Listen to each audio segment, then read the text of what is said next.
ये क्वेश्चन है, find the root of, ये हमें फंक्शन दिया x e power x equals to 3 by regular falsi method correct to 3 decimal places. ठीक है, अब ये फंक्शन दिया, इसको हमने रेगुलर फॉल्सी मेथड के थ्रू सोल्व करना है। इसको हमने इस तरह करके लिख दिया -3, जब इस तरफ आ गया तो ये हमारे पास फंक्शन आ गया। अब हमने क्या करना है, सबसे पहले हमने इसके रूट्स फाइंड करने हैं। ठीक है, रूट्स मीन कि एक जो हमारा साइन है एक पॉजिटिव आना चाहिए और एक जो है वो नेगेटिव आना चाहिए। रूट्स मैंने आपको फाइंड करने का तरीका बता दिया, मैं डायरेक्टली करूँगी। जब मैंने इस फंक्शन में 1 पुट किया तो मेरे पास जो वैल्यू आई, मीन्स यहाँ पे 1 1 आ गया, ई पावर 1 -3, मेरे पास जो वैल्यू आई वो आई है -0.2817 ठीक है, ये नेगेटिव में आ गई है। और जब मैंने यहाँ पे 1.5 पुट किया तो मेरे पास क्या वैल्यू आई, यहाँ पे ई पावर 1.5 -3, मेरी जो वैल्यू आई है वो है पॉजिटिव आई है 3.72253। ठीक है, एक वैल्यू नेगेटिव आ गई और एक वैल्यू पॉजिटिव आ गई, मीन्स कि मैं ये दोनों लूँगी, रूट्स लूँगी। ए मैं ले लूँगी 1 और बी मैं ले लूँगी 1.5। ठीक है, मैंने ये दो रूट्स ले लिए, ए को मैंने 1 कह दिया और बी को मैंने 1.5 कह दिया। और जब मैंने ए की वैल्यू इस फंक्शन में पुट की तो वो क्या आई थी मेरे पास -0.28172। और जब मैंने बी की वैल्यू इस फंक्शन में पुट की थी मेरे पास क्या आई थी वैल्यू 3.72253। ठीक है, अब मैंने क्या करना है, अब मैंने इसकी फर्स्ट अप्रोक्सीमेशन करनी है। ठीक है, मैं यहाँ पे लिखूँगी, सबसे पहले मैं लिखूँगी देयरफॉर, मुझे रूट मिल गए हैं ना दोनों, देयरफॉर द रूट जो होगा लाई करेगा किसके दरमियान, रूट लाइज बिटवीन 1 एंड 1.5। ठीक है, ये मुझे मिल गया रूट, इंटरवल मिल गया 1 और 1.5 के दरमियान में हमारा जो रूट होगा वो लाई करेगा। अब मैंने क्या करना है, इसकी मैंने फर्स्ट आइट्रेशन करनी है, the first approximation to the root is given by, मैं क्या करूँगी, वही जो उसका फार्मूला था, x1 equals to A F of B minus B F of A over F of B minus F of A, ये इसका फार्मूला था। अब मैं इस फार्मूले में वैल्यूज पुट करूँगी। ए की वैल्यू क्या थी, 1 थी। एफ ऑफ बी की वैल्यू क्या थी, 3.72253, माइनस बी की वैल्यू थी 1.5 और एफ ऑफ ए की वैल्यू थी -0.28172 ओवर एफ ऑफ बी है 3.72253 minus F of A, minus था और ये भी माइनस था, माइनस माइनस ये क्या हो जाएगा प्लस 0.28172। ठीक है, अब हमने इसको सॉल्व करना है। जब मैंने इसको सॉल्व किया ये कैलकुलेटर में तो मेरे पास आंसर आया, इसको भी मैंने फर्स्ट ऊपर वाली जो न्यूमिनेटर है उसको सॉल्व किया, मेरे पास आंसर आया 4.14511। और जब डिनोमिनेटर को हम सॉल्व करेंगे तो हमारे पास आंसर आ जाएगा, आप कर लीजिएगा 4.00425। और इनको सॉल्व करने से हमारे पास जो आंसर आ जाएगा वो आ जाएगा 1.035। It means x1 is equal to 1.035। अब हमने क्या करना है, हमारे पास x1 आ गया है, अब हमने इसकी वैल्यू इस फंक्शन में पुट करके देखनी है क्या आती है। मैंने क्या किया, यहाँ पे मैंने पुट कर दिया f ऑफ x1 जो कि इक्वल है x1 1.035। और जब मैंने इसकी वैल्यू पुट की फंक्शन में तो आंसर आ जाएगा मेरे पास -0.0864। मैं आपको कैलकुलेटर में भी सॉल्व करके दिखा देती हूँ कि ये कैसे होगा। क्या वैल्यू है 1.035 के हमने इस फंक्शन में पुट करनी है ना, तो फंक्शन में x की जगह पहले मैंने लिखा 1.035, ये वैल्यू थी ना 1.035। फिर मैंने लिखा e की पावर में लिखना है 1.035 और साथ में क्या है -3। और जब मैंने इसका मेरे पास आंसर है -0.0863635, तो मैंने इसको राउंड ऑफ कर दिया, तो 3 को मैंने यहाँ पे 4 लिख दिया। ठीक है, मेरे पास ये आंसर आ गया f(x1). अब आप देखें ये नेगेटिव आया है।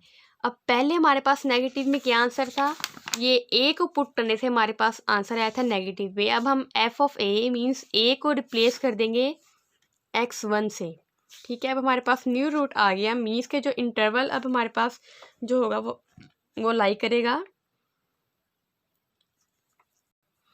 लिख देंगे therefore root lies in between x1 and b। ठीक है, हमने a को रिप्लेस किया क्योंकि a की वैल्यू नेगेटिव थी। अब हमारे पास नई वैल्यू आ गई नेगेटिव जो कि x1 को पुट करने से आई है। हमने a को रिप्लेस कर दिया, वहाँ पे x1 लिख दिया। अब हमारे पास x1 और b हैं। अब हमने सेकंड आइट्रेशन करनी है, सेकंड अप्रोक्सीमेशन करेंगे। हम लिखेंगे x2। पहले हम लिखा था x1 इक्वल्स टू, अब हम लिखेंगे x2 इज़ इक्वल टू। इसमें क्या लिखेंगे, ये x1 आ गया, ये b आ गया, मीन्स x1 और b ये इंटरवल है। अब हम इस लिहाज से फार्मूला लिखेंगे, हम लिखेंगे पहले हमारे पास यहाँ पे a होता था ना, अब हमने यहाँ पे लिख दिया x1 into F of b minus b f of x1 over F of b minus F of x1। x1 की वैल्यू पुट की, क्या आई 1.035। एफ ऑफ बी की वैल्यू हमारे पास ऊपर क्या थी 3.72253 माइनस बी की वैल्यू हमारे पास है 1.5 और एफ ऑफ x1 की वैल्यू है -0.0864 ओवर एफ ऑफ बी की वैल्यू है हमारे पास 3.72253 minus F of x1, minus minus plus हो जाएगा 0.0864। और जब मैंने इसको सॉल्व किया डायरेक्टली मैं इसका आंसर लिख रही हूँ, मेरे पास आंसर आ जाएगा 1.045। ठीक है, अब मेरे पास x2 आ गया। मैंने सेम क्या करना है, x2 को फंक्शन में पुट करके चेक करूँगी इसकी वैल्यू नेगेटिव आती है कि पॉजिटिव आती है। जब मैंने x2 की वैल्यू फंक्शन में पुट की जो कि है 1.045, तो मेरे पास आंसर आया वो आया है -0.02864। ठीक है, जो कि है नेगेटिव।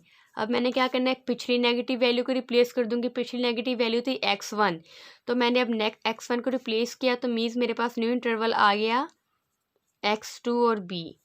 ठीक है, अब मैंने सेम वही प्रोसीजर करना है। अब जो थर्ड आइट्रेशन है x3 इक्वल्स टू, इसका फार्मूला बन जाएगा x2 f of b minus b f of x2 over F of b minus F of x2 equals to x2 की वैल्यू मैं पुट करूँगी जो कि थी 1.045 और एफ ऑफ b की वैल्यू है 3.72253 माइनस b की वैल्यू है 1.5 और एफ ऑफ x2 की वैल्यू है -0.02864 ओवर एफ ऑफ b है 3.72253, F of x minus minus plus हो गया 0.02864। और इसको जब मैंने सॉल्व किया तो मेरे पास आंसर आया 1.048। अब मैंने फिर से इसको फंक्शन में पुट करके चेक करना है कि मेरे पास जो आंसर है वो पॉजिटिव आता है कि नेगेटिव आता है। मैंने इसको जो हमारे पास फंक्शन गिवन था इसमें पुट करके देखी एक्स की वैल्यू, तो मेरे पास जो आंसर आया वो आया है नेगेटिव में -0.01111652। अब मैंने फिर से क्या किया, नेगेटिव वैल्यू को रिप्लेस करना, और पिछली नेगेटिव वैल्यू क्या थी x2 f ऑफ x2, तो अब मेरे पास जो नया इंटरवल आ जाएगा वो आ जाएगा x3 एंड b। ठीक है, नेगेटिव को ही रिप्लेस कर लिया, x3 एंड b आ गया। तो मैं यहाँ पे नेक्स्ट करती हूँ x3 एंड b। अब मैंने इसका फार्मूला लिखना है, फोर्थ आइट्रेशन आ जाएगी मेरी, जो कि होगी x4 equals to x3 f of b minus b f of x3 over f of b minus f of x3। अब मैं सेम उसी तरह इन सब x3 की वैल्यू पुट की, f b की वैल्यू पुट की। जब मैं वैल्यूज पुट करूँगी तो आंसर मेरे पास आ जाएगा 1.049। x4 की वैल्यू ये आ गई। अब मैंने x4 की वैल्यू वही फंक्शन जो हमारे पास गिवन था उसमें मैंने पुट करके चेक करना है कि नेगेटिव आती है कि पॉजिटिव आती है।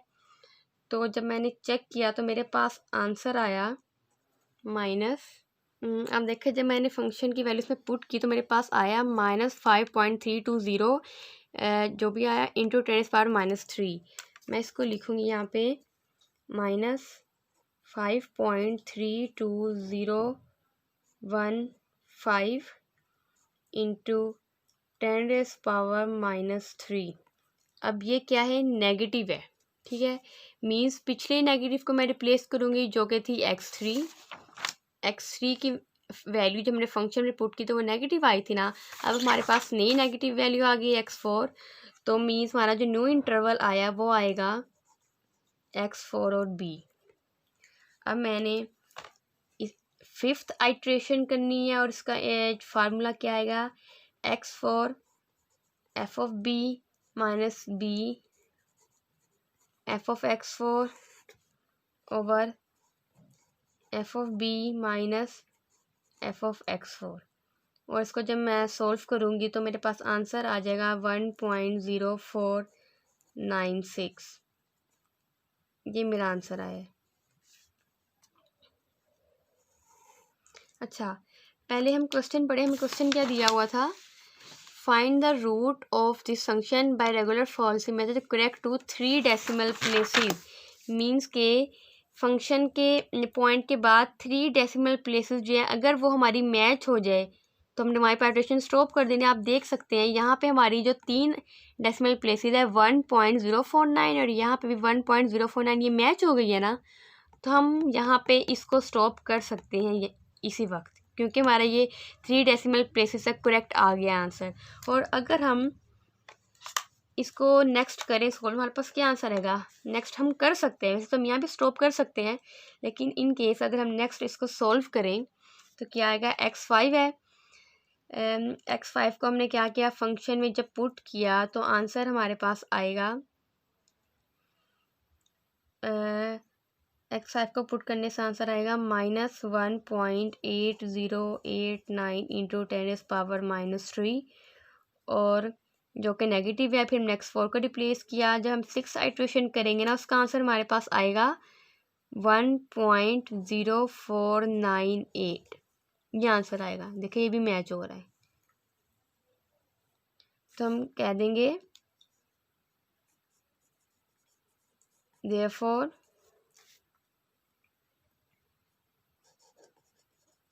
From x4 and x5 the root is 1.0, अगर इसको राउंड ऑफ कर दे 0.5, x4 एंड x5 कह दें या x5 एंड x6 कह दें। ठीक है, ये लाइन लिख ले, इतना ज़रूरी नहीं है, बस ये हमारा मैच हो गया तो हम डायरेक्टली यहाँ से लिख सकते हैं। ठीक है, ये हमारा था रेगुलर फॉल्सी मेथड।